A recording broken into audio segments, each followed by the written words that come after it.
Welcome everybody. Welcome to my new channel, Langsteric Reacts, where we're going to learn languages by reacting to videos together.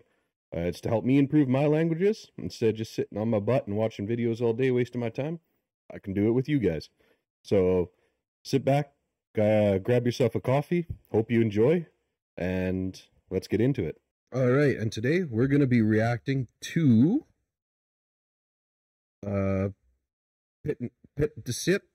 Пятьдесят фактов за Доминикана. Один остров, два свята.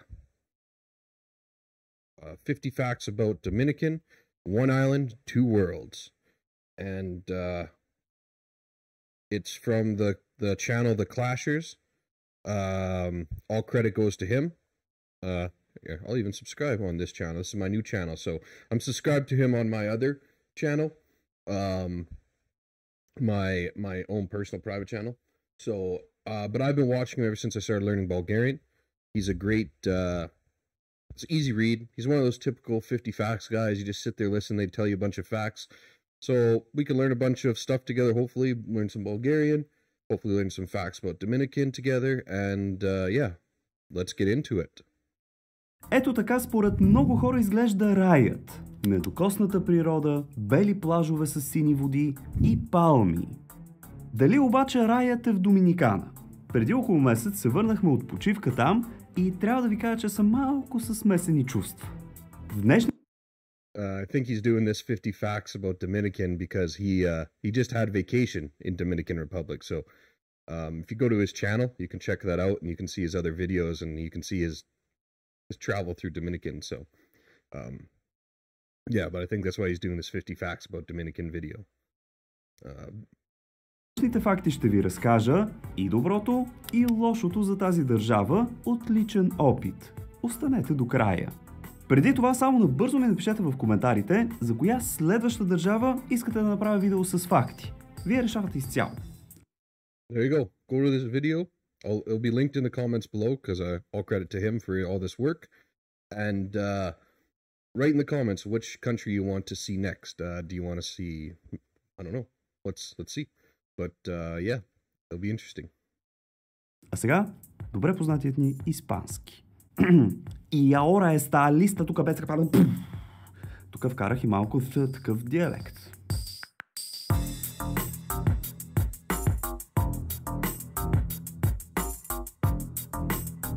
Доминиканската република заема 2/3 от остров Испаньола, който между другото е вторият по големина остров в целия Карибски регион.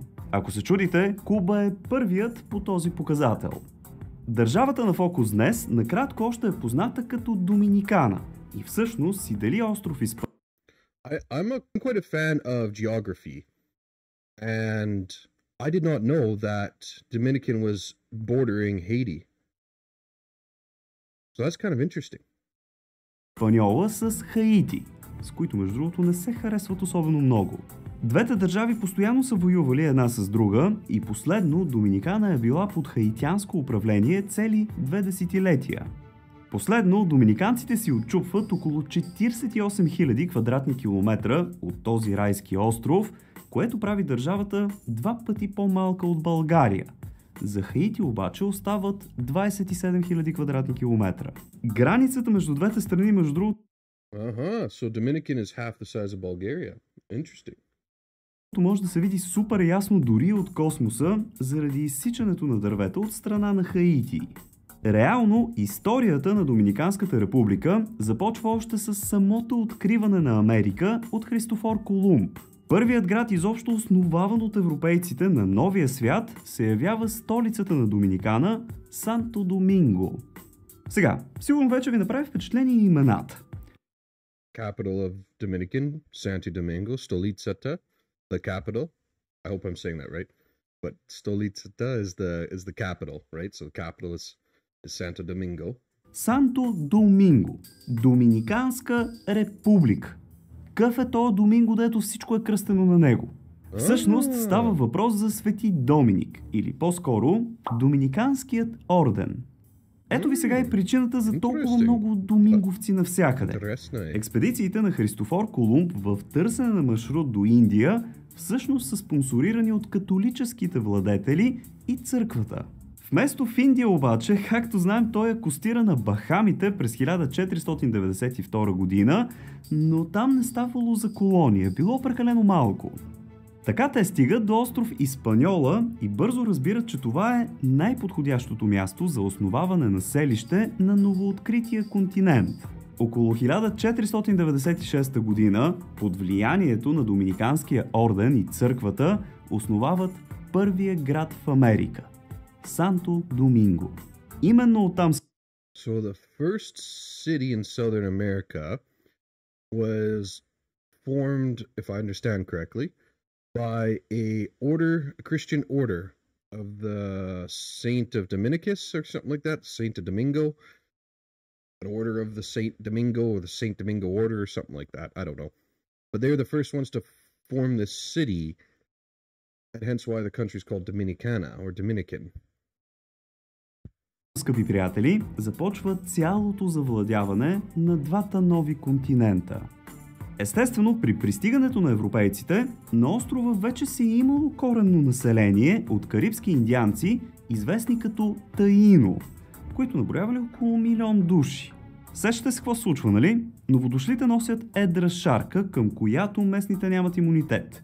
Избиват ги, поробват ги. И така за по-малко от 100 години вече няма местно население. В същото време французите се светват и искат парче от острова, защото е богат на полезни изкопаеми, обработваема земя и захарна тръстика. Без да им пука особено, влизат във война с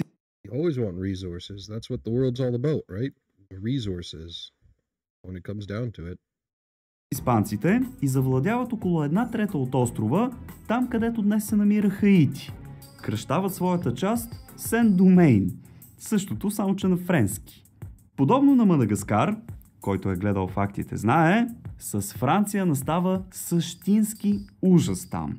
Смърт, робство, пълна експлоатация на хора и на земи.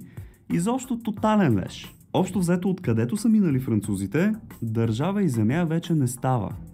Испанците от тяхната си страна вече така и така били изтрепали местното население и изгубили интерес към острова. Решили да продължат към Южна Америка в търсене на злато. Там да им разкатаят фамилията. Така че, скъпи приятели, изобщо не знаем кои са по-лошите колонизатори. Франция или Испания. Един долу дренки. Тук обаче идва един интерес. So the people of this island had a choice, either be colonized by France or colonized by Spain. There was no other third option, so to speak. So, poor people, but that's the world, right? World's not always fair. Момент. В испанската част на остров Испаньола останали мирни и ерудирани колонизатори, които искали да живеят в едно добро общество. Така те започнали да градят съвременната държава Доминикана и тя се развивала значително по-добре от Хаити, които след французите не могли да си кажат имената.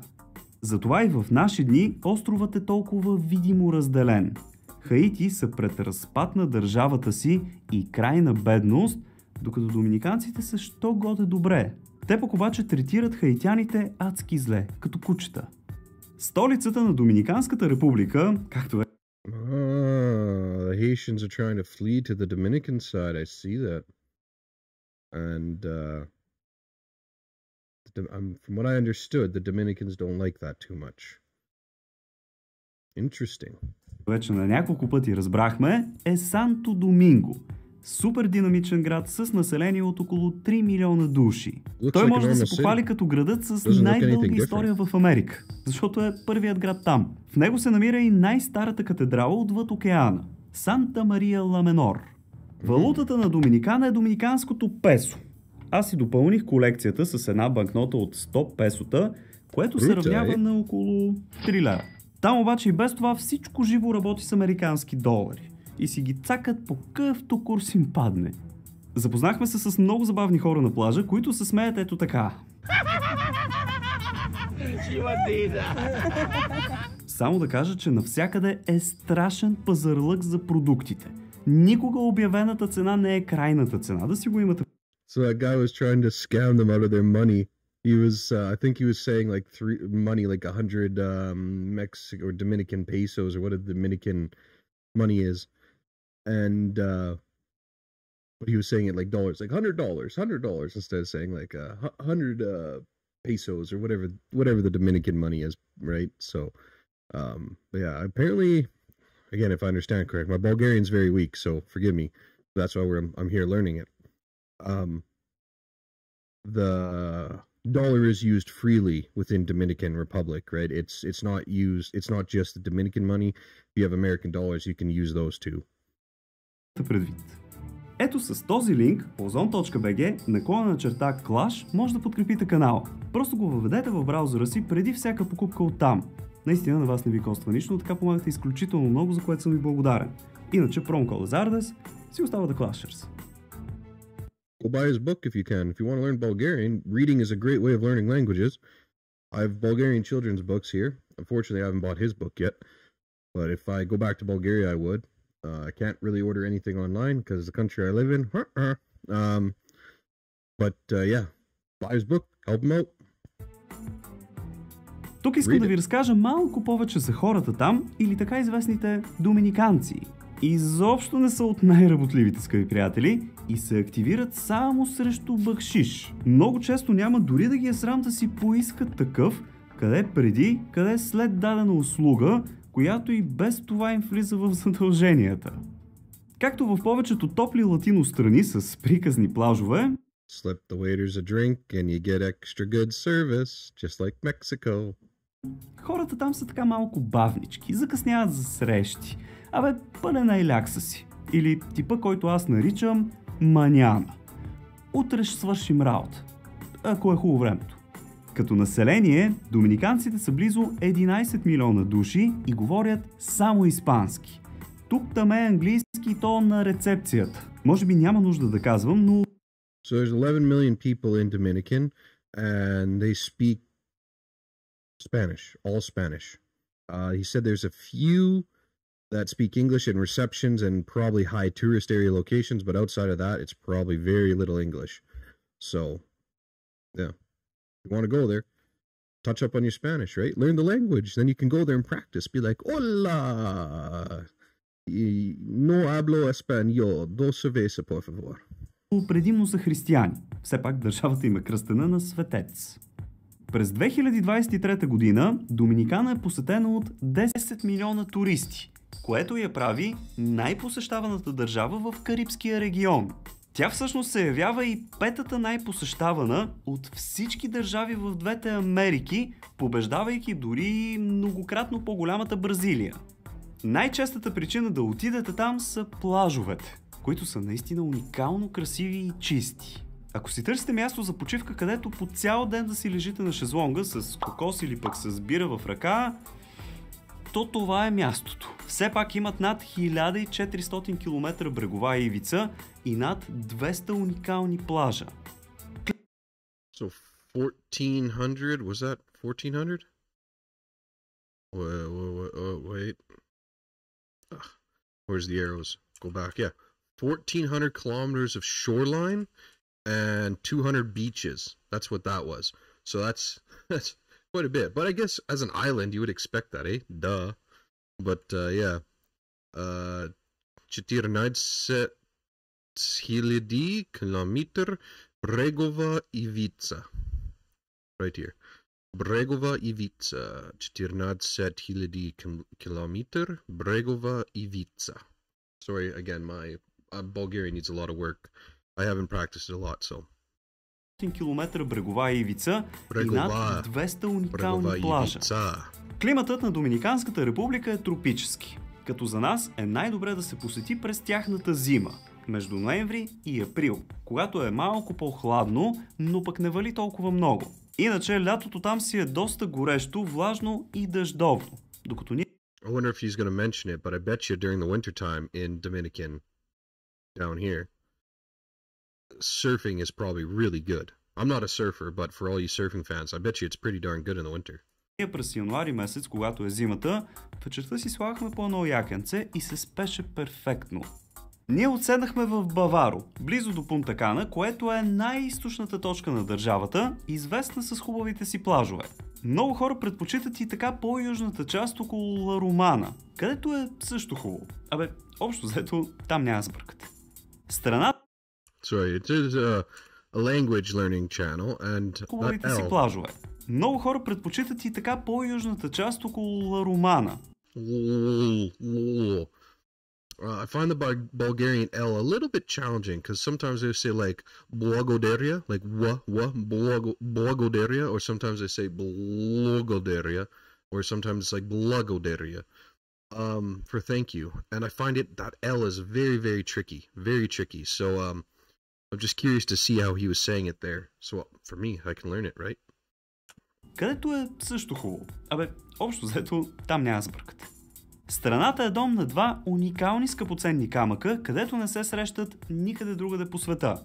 Доминиканския кехлибар и Ларимар. Те се сформирали благодарение на праисторическо дърво, процъфтяващо само на острова, което обаче вече не се среща. Казва се Хименея протера. През 2013 година Доминикана взема супер спорното решение да промени конституцията си с много задна дата и да вземе гражданството на всеки, който не е роден от доминиканци по паспорт. Така една хубава слънчева сутрин около 200 000 души се събуждат без държава, без гражданство. Преди това решение, всяко дете родено на нейна територия става автоматично доминиканец, както е все още в Щатите. Така, стигнахме до средата. Давайте по един палец. I'm pretty sure everybody runs to America. You think there's your hopes and dreams, but I disagree. But that's for another day, for another discussion. But everybody does. It's open border policy right now. Ако всичко тук ви е интересно, и да продължаваме с още по-шокиращите факти за Доминиканската република. Доминиканският флаг е единственият в света, на който има изобразена Библия, и то отворена на специфичен пасаж, говорещ за свободата и робството. Наистина плажовете са им страхотни, като онези фототапети от миналото, ако си ги спомняте. Но те, скъпи приятели, си имат и доста мащабни планини. Дори най-високият връх на целите Кариби се намира в Доминикана. Нарича се Пико Дуарте и е 3100 метра. Кухнята на Доминикана е малко като Pico Duarte is 3,100 meters? Мексика. И е 3100 Yeah, 3,100 meters high. It's the little, I don't know if it's like a grave. I quite didn't understand it. I don't know if it's like a grave or a saint place or a little temple, but yeah, it's 3,000. 300 хиляди. намира в Доминикана. Нарича се Пико Дуарте и е 3100 3,000. My cat is going crazy. 3,100 метър. 3,100 meters above sea level. метра.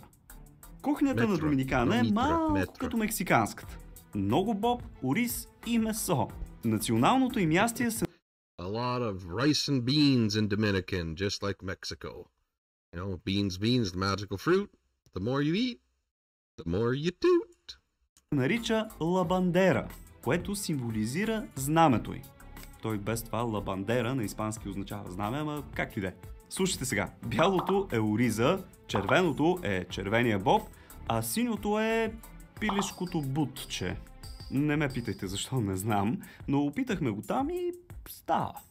Доминиканците са най-големият износител на пури в света. Да, и аз си мислих, че са кубинците, но не.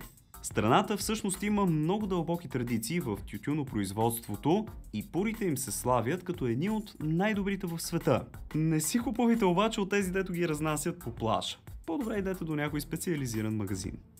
Там се предлагат страшно много екскурзии и на някои от тях може да посетите типичните ферми, занимаващи се с тютюн и пури, с кафета, с какао и какво ли още не. Ние бяхме на една такава и видяхме как живеят семействата там. Стигаме до остров Саона. Същинско райско кътче, от което просто не ми се тръгваше. Той е абсолютен резерват. Няма бетон. I like the seas in Greece. There looks really beautiful here too. Sorry, over there, past his head, way over there. But it looks beautiful in Dominican as well. Here where I live, the sea is just always brown and full of, as the Germans say, scheiß. Right? So, I'd love to live by the sea where it's always clean.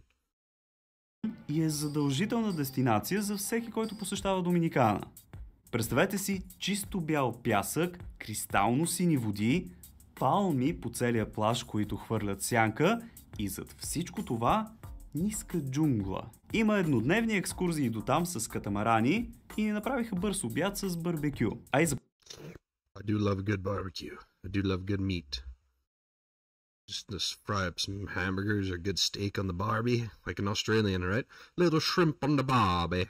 I don't sound like an Australian, but the same principle. За първи път, между другото, пихме пина колада директно от ананас. За щастие, доминиканците са направили много национални паркове, в които си пазят природата. Около 25% от територията на страната е резерват. Освен това, повечето им... That's pretty cool. 25% of the country is for national parks, right? So that's a pretty cool thing. Oh, hey, you can see my cat, my kitty. But yeah, that's pretty cool. I didn't know that. I do love a country that has lots of nature and lots of national parks and things like that. So that's really cool. Постройки и дори огромни хотели не надвишават 3-4 етажа. Така палмите стърчат отгоре и зеленината е доминантна. Най-известният и много често практикуван спорт в Доминиканската република не е футбола, както повечето латиноси, ами бейсбола. Wow, that is something I did not know. I would have absolutely guessed football. That would have been my number one guess, football. But who would have thunk baseball? That is something that's really interesting. Държавата в този сектор има много сериозни традиции и около 35% от професионалните атлети в този спорт в САЩ са с доминикански корени. Макар туристите 35% of all professional baseball players were from Dominican in America. So that shows you how much they love the sport. So туризмът да е супер сериозен там, основният отрасъл на Доминиканската република си остава селското стопанство. Около 50% от работоспособното население работи именно в този сектор. Захар, кафе, какао и тютюн са водещите производители. I don't know what titanium is, but sachar, sugar, coffee, chocolate, cacao, right? Cacao, chocolate, and then tium, whatever this stuff is. I don't know what it is, but that's the main exports and the main businesses of agricultural businesses, I would say, of Dominican. Производства. Знаехте ли, че един от филмите на Джурасик Парк, Карибски пирати и втората част на Кръстникът са снимани в Доминиканската република? Екзотиката на държавата е често предпочитана от Холивуд. Най-голямото езеро на Карибите се намира на границата между Хаити и Доминикана и се казва Енрикио, като се намира на цели 46 метра под морското равнище. Интересното при него е, че водата му е по-солена дори от океана наоколо и затова там се развъждат соленоводни крокодили. Както в повечето латиноамерикански държави, така и в Доминикана, танцът е в кръвта им. Хората там най-често се впускат в меренге, който изисква страшно бързи крака. Между февруари и март хиляди китове се събират около... I can't dance. It'd be cool to learn one day. Go take actual dancing lessons and learn how to dance like a baller, but unfortunate now I dance like an idiot. Доминиканския залив Самана, където да родят и да захранят малките си за дългото пътуване в студените северни води. Също доста често срещани са и делфините. И ако имате късмет, може да ги видите как скачат от плажа. Ако не, изградили са си специални делфинариуми, с които дори да плувате с тях и да видите колко добре са дресирани. Ако искате постоянно да научавате такива интересни... Това е cool.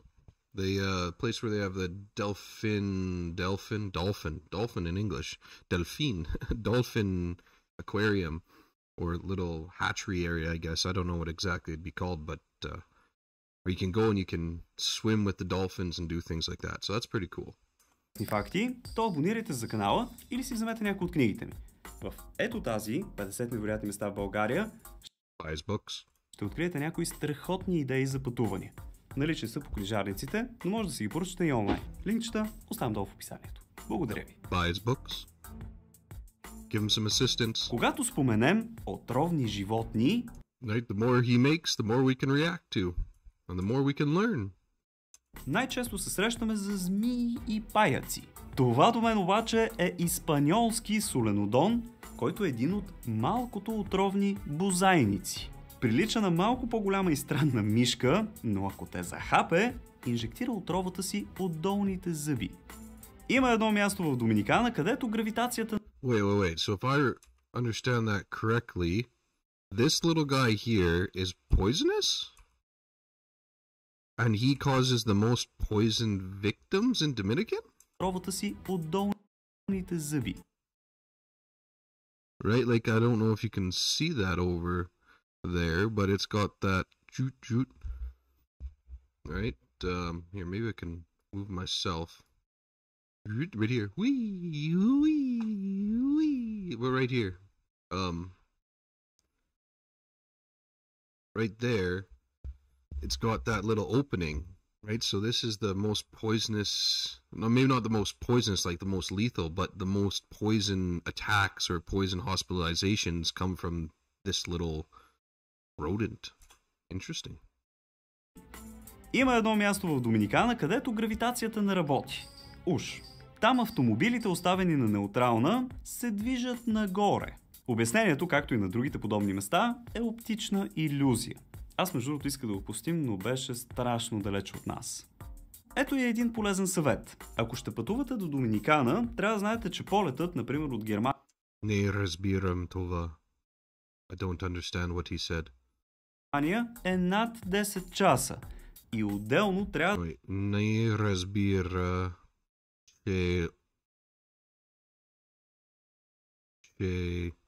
Oh, what's he in Bulgarian? I forget. What's he in Bulgarian? Не разбирам, че той говорит. I don't know. I got Russian mixed in my brain right now.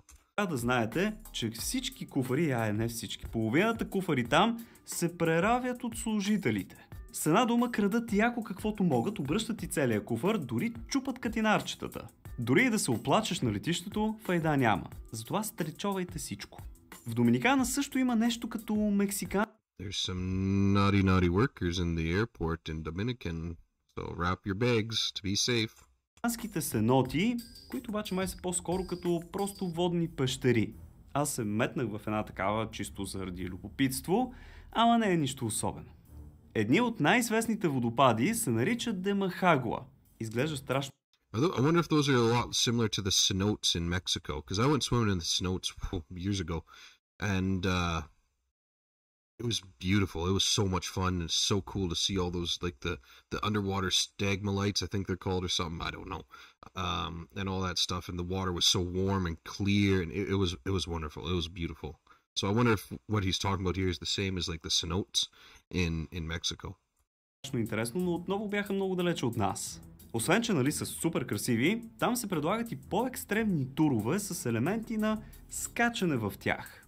Петата най-голяма златна мина по продукция в света се намира в Доминикана.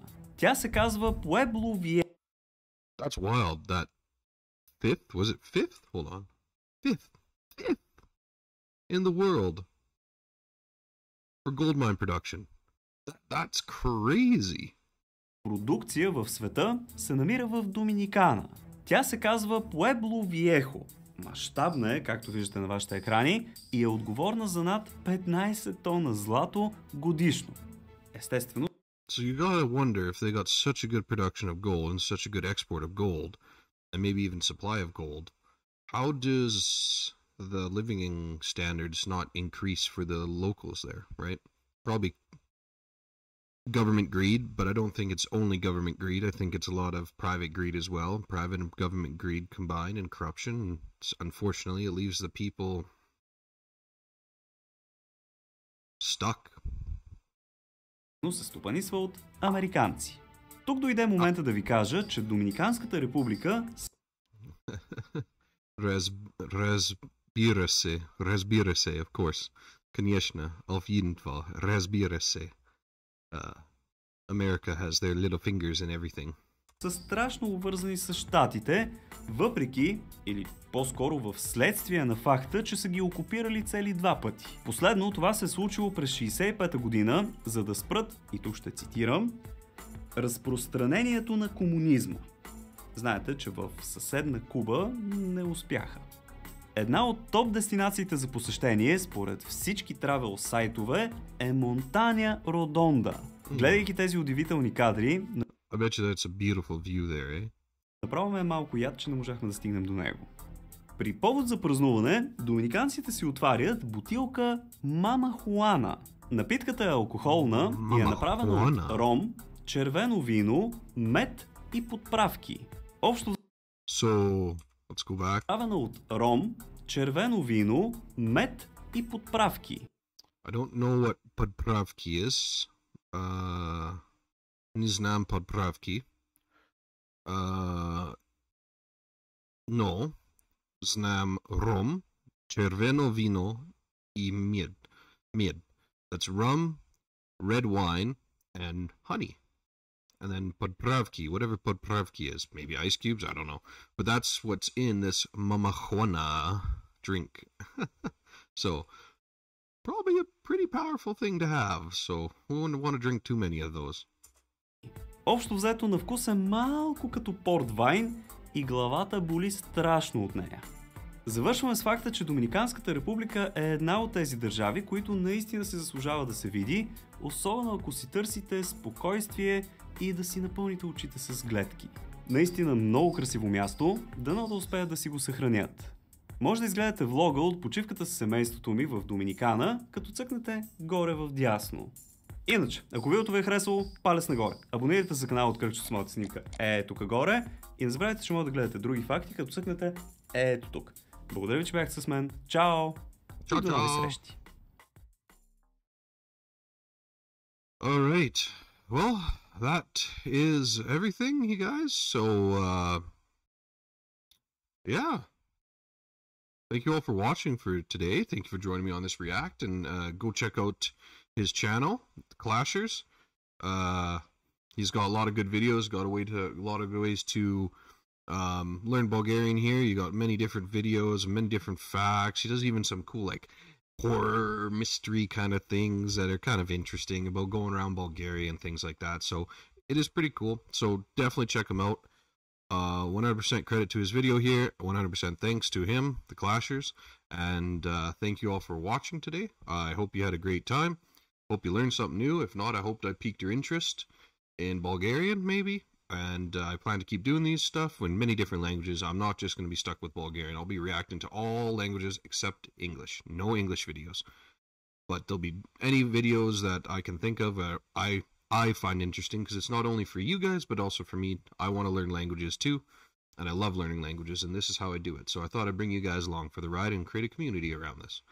So, yeah, I hope I piqued your interest. Thank you all for being here. I hope you enjoyed, and until next time.